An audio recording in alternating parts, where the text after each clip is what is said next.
hace casi 20 años, cuando me iniciaba como médico titulado, me di cuenta que una de las realidades más tristes era la que vivían los pacientes con enfermedad pulmonar terminal en este país.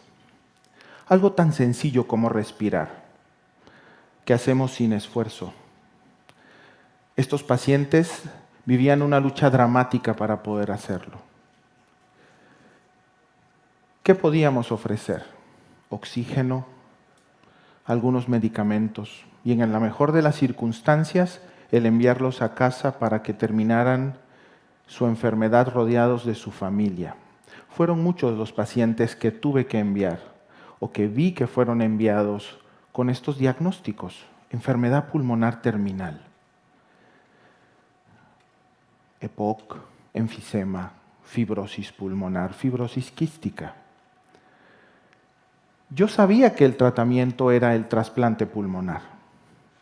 Sin embargo, esta frase me persiguió mucho tiempo. No se puede hacer más. No hay solución. Por eso decidí convertirme en cirujano torácico y de trasplante. El cirujano torácico y de trasplante no se forma de la noche a la mañana. El entrenamiento es riguroso, son muchas horas, cientos de cirugías, requiere mucha dedicación. Un día en una cirugía de trasplante, uno de mis profesores me preguntó: ¿sabes cuántos médicos como tú, latinoamericanos, mexicanos y de otros sitios hemos formado? ¿Sabes cuántos programas hay en Latinoamérica? Desde el río Bravo hasta la frontera del Darién entre Colombia y Panamá no hay un solo programa en activo. Son más de 175 millones de personas las que no tienen acceso al trasplante pulmonar. En esa franja geográfica, 175 millones. Esas palabras resonaron en mi cabeza. ¿Qué hará que tú triunfes donde otros han fracasado? ¿Es tu ego? ¿Por qué piensas que podrás triunfar donde otros no lo han hecho? No pude responder.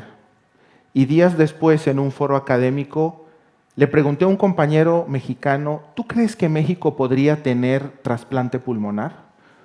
Fue un rotundo no su respuesta. Me describió todas las razones por las que él creía que no era posible. Se ha intentado mucho. Son demasiados los factores que intervienen. No se podrá jamás. Se quedó esto en mi mente. Esta frase de no se puede, no se podrá, ya se ha intentado, me persigue y me persiguió mucho tiempo.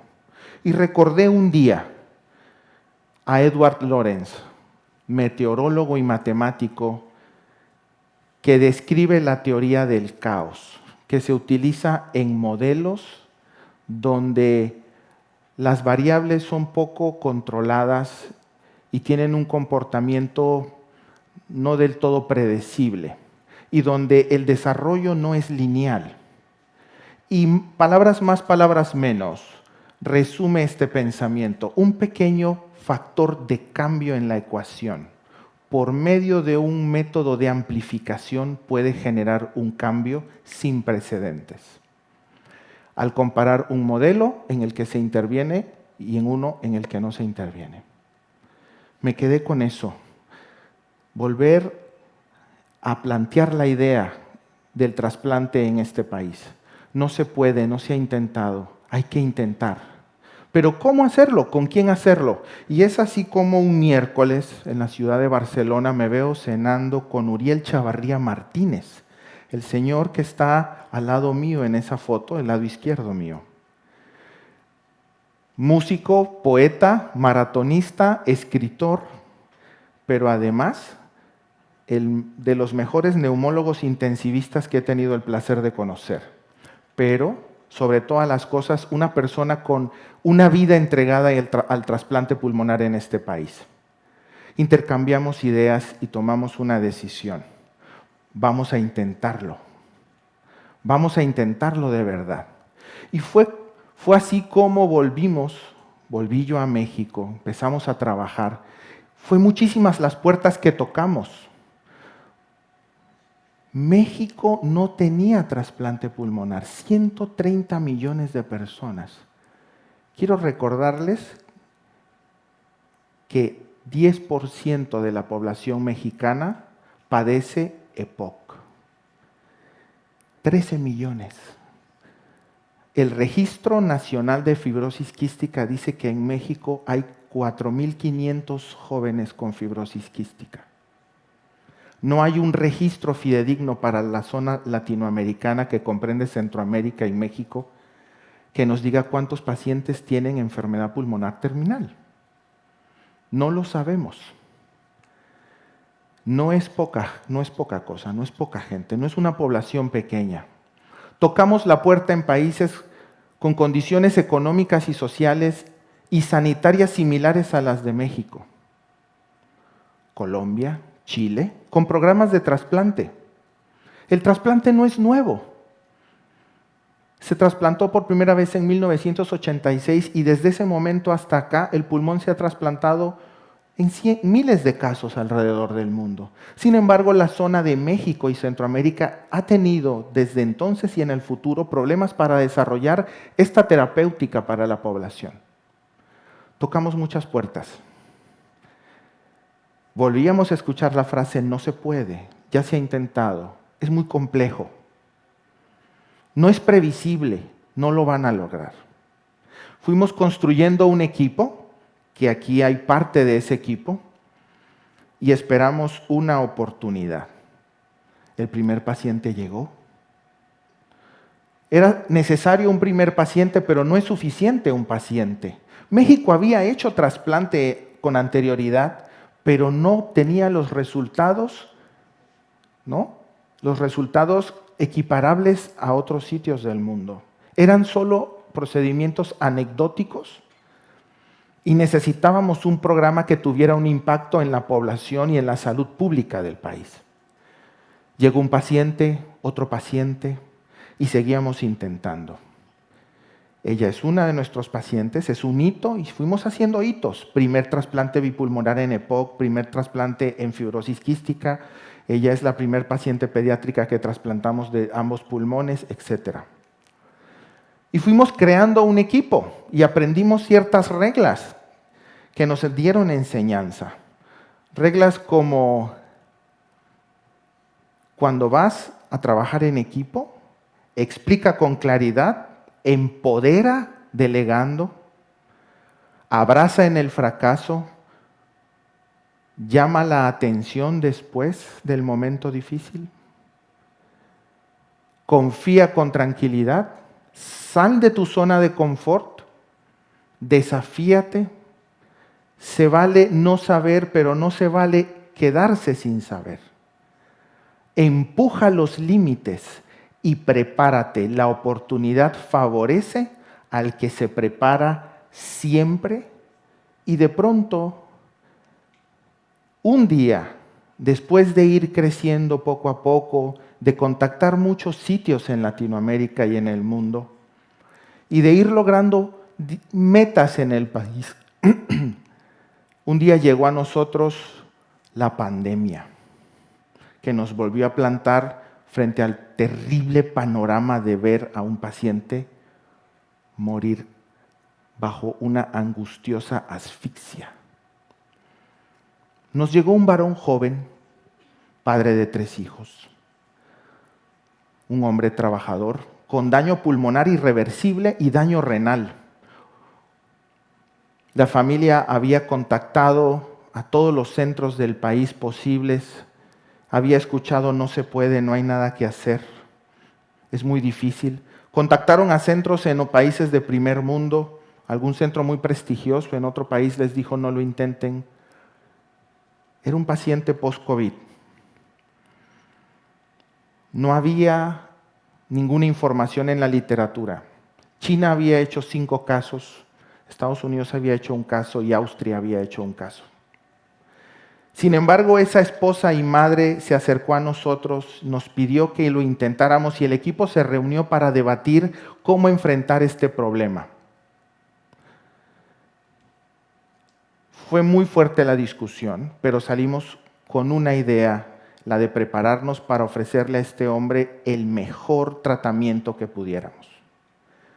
El riñón se estabilizó, pudimos ir eliminando máquinas que lo mantenían con vida y después de una difícil recuperación que lo prepararía para el trasplante, llegó el momento en que teníamos la posibilidad de acceder a unos órganos, porque recordemos que en la pandemia la actividad de donación y trasplante se había detenido. Sin embargo, habíamos esperado pacientemente la oportunidad. La esposa nos buscó, nos preguntó directamente qué experiencia tienen, qué garantías me dan, cuáles son los resultados posibles. Le dijimos, no tenemos respuestas para sus preguntas. La señora comprendió, la esposa comprendió, aceptó y confió. Y después de 16 horas de cirugía y una recuperación muy larga, el paciente se fue recuperando. De pronto pasamos de no aparecer en el entorno del trasplante pulmonar latinoamericano a la cúspide del trasplante pulmonar, donde otros centros nos llamaban para preguntar cómo le habíamos hecho. Porque se ahogaban en pacientes bajo las mismas condiciones. ¿Cómo lo habíamos conseguido? Cuando en una entrevista para un canal internacional me di cuenta cuán lejos había quedado la frase, no se puede, ya se ha intentado, no se va a poder, es imposible. Y la frase de mi profesor que decía, ¿qué te hace pensar que donde otros han fracasado, tú vas a tener éxito? Y por eso quiero dejar otras enseñanzas últimas. Y es cuando emprendas un trabajo complejo, no vayas solo. Es posible que en algún momento sean tus compañeros los que te lleven en hombros. Otra enseñanza es confía en tu equipo de trabajo. Trabaja e inspira con pasión, con veracidad y siempre sal de la zona de confort. México, el trasplante pulmonar ya no es un reto para México. México ahora es un reto para el trasplante pulmonar. Nuestro programa ha seguido creciendo. Ahora trasplantamos entre 1 y 2 pacientes al mes y estamos directamente involucrados en la creación y establecimiento de los primeros programas de trasplante pulmonar públicos en el país. Al menos 3 de nuestros cirujanos participan en un programa de trasplante pulmonar que ya está activo en nuestra ciudad, aparte del nuestro. ¿Qué hacer cuando observes una condición que tú piensas que merece ser cambiada? Recuerda la enseñanza de esta frase que está escondida en la teoría del caos de Edward Lorenz y que está acuñada en un antiguo proverbio chino que dice que el frágil aleteo de una mariposa puede sentirse como una tormenta al otro lado del mundo. Gracias.